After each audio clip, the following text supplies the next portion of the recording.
Hey, I'm Charlie Watts. You're watching the Oxford United preview show. We look back at Cambridge, we look forward to Burton with Billy Bowden. So Billy, first of all let's reflect on Cambridge. Plenty of positives all around, but ultimately were you disappointed not to come away with the 3 points? Yeah, I think so. I think the dominance we sort of showed throughout the 90 minutes. But I think in the end when we were in the changing rooms we were all pretty disappointed. But at the end of the day it's the first game of the season. You never really know how it's going to go, and when you look at it in the end it's a good point away from home. But yeah, overall I think we were disappointed. Yeah, and I suppose the biggest positive of all was fans back in stadiums again. I certainly enjoyed it. What was it like for you playing in front of that away end again? Yeah, it was surreal really, because you got so used to no fans, and just to come out for the warm up and to hear all the fans, and it was a great atmosphere, and one that the away fans definitely made better. And moving on to Wednesday now, Burton Albion away. What are you expecting from them tomorrow? I think it's going to be similar, to be fair. It's going to be a bit of a cagey game. I think the first sort of probably 3 or 4 games are always quite cagey, and you're not quite sure how it's going to go.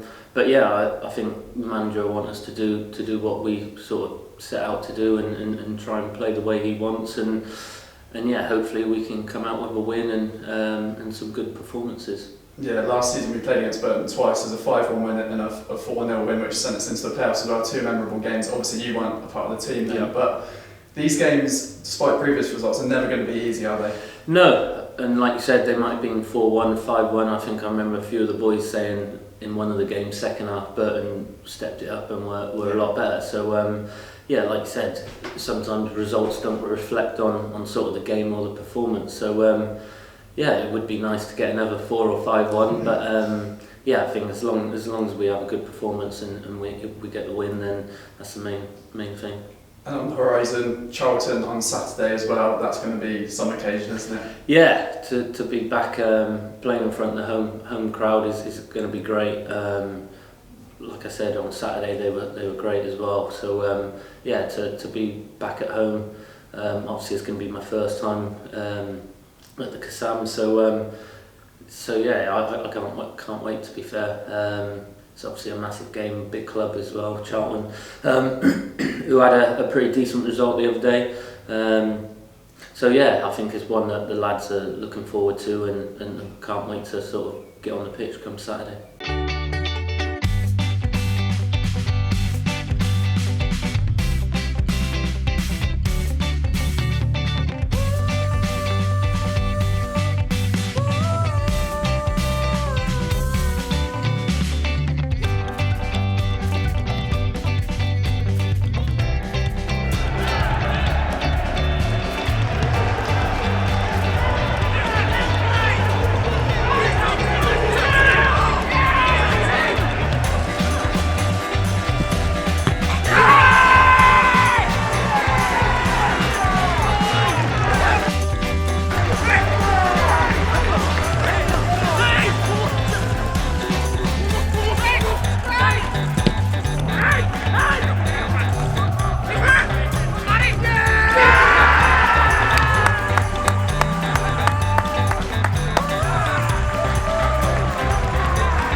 So it's a busy week for the first team with the game Saturday, Wednesday, Saturday. There's also a game on Friday when the under-18s kick off their season in the EFL Youth Alliance. They're going to Plymouth away. We're going to continue to introduce you to the players. Here's the goalkeeper, Eddie Breary. Eddie Brewery, goalkeeper. So the first team had their first home game. You've got a long trip down to Plymouth on Friday. What are the hopes for the youth team for this season? You won the league last year, so what's the hopes? Yeah, definitely we want to go win the league again. Obviously it's a target for all of us. It'll be a tough trip down to Plymouth on Friday. But we're a strong team this year, so I'll back us to go all the way. I want to balance this a little bit. Winning the league's fantastic. It's not about that, is it? It's about you getting into the first team squad, really. Yeah. For me personally, obviously winning the league's a big thing, but I want to improve myself and obviously make my way into the first team. There's a step. You were in the for the people at home. There was a youth team bubble, a 21s bubble, a first team bubble, and you were within that first team bubble for quite a lot of last season. What was that like? Yeah, no, it was brilliant. I loved every second and thoroughly enjoyed it.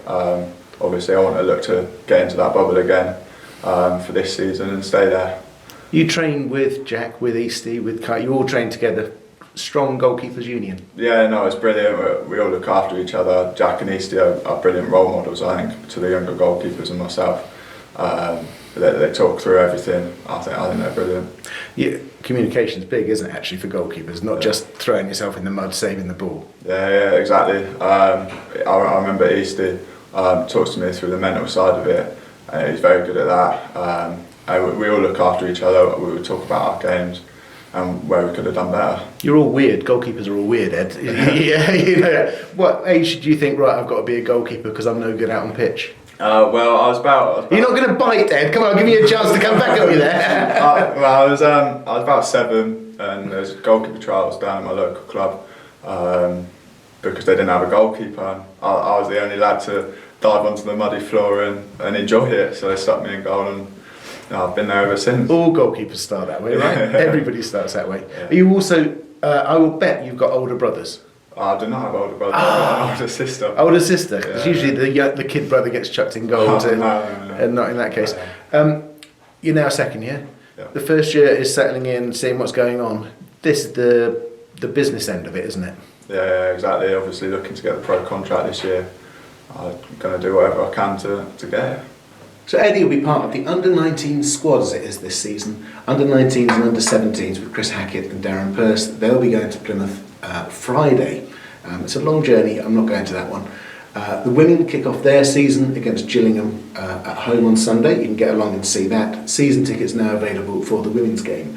We will have full previews of both of those matches in Thursday's preview show, Friday if you're watching it on YouTube. We will build up ahead of the game against Charlton. There is a lot going on ahead of that Charlton game. Please keep an eye on the website and on all our social channels. There's a lot of information to give you as we try and reunite for that game.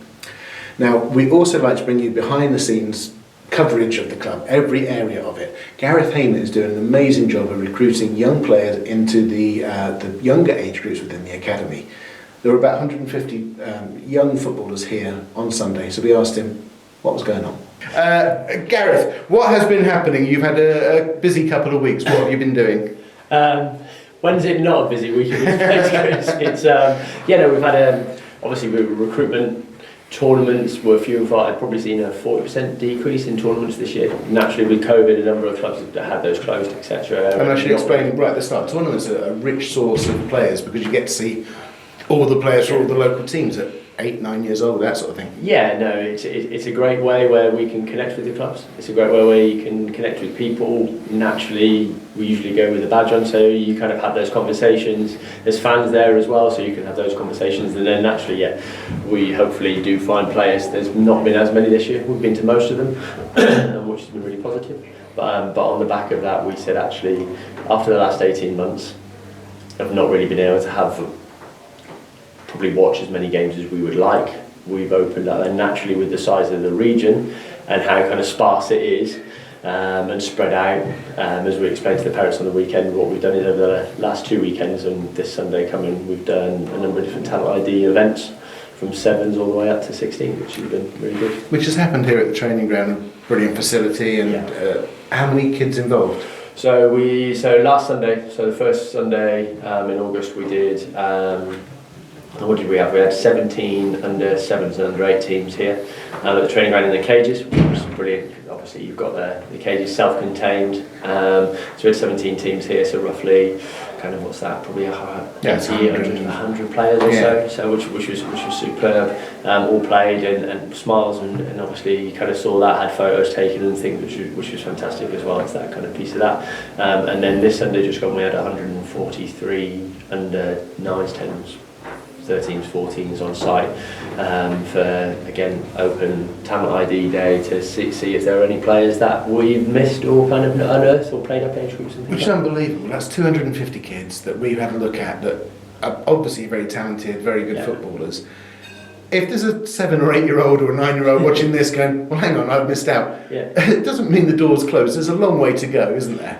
There's so much time. It's just another opportunity for us to connect with the community, build relationships with managers and parents and families and clubs out there, but also then have that real aim of identifying players that we have missed, because we know that players play up age groups. We know that new players are to the area. Players start playing football at different ages, and sometimes they'll be missed. You can do as much work as we like, but we are going to miss some. Naturally, every club will. You try and do it to the best of our ability to cover all bases, but sometimes you do, and this is a way of making sure that we don't. The reach has been quite good via social media, and obviously the website story that went out. But yeah, it's certainly not the end of the road for any of them in terms of that. There's plenty of other opportunities. Kind of September will come. We'll have more festivals on a Thursday night. 7s and 8s. We run a festival every Thursday night for the local clubs, which is always good. To have them here, and obviously Gaffer's usually around as well, which is great as well. He is very good. He connects everything up, doesn't he? And yeah. We stood here the other day, and we're watching on one pitch, women on another pitch. Yeah.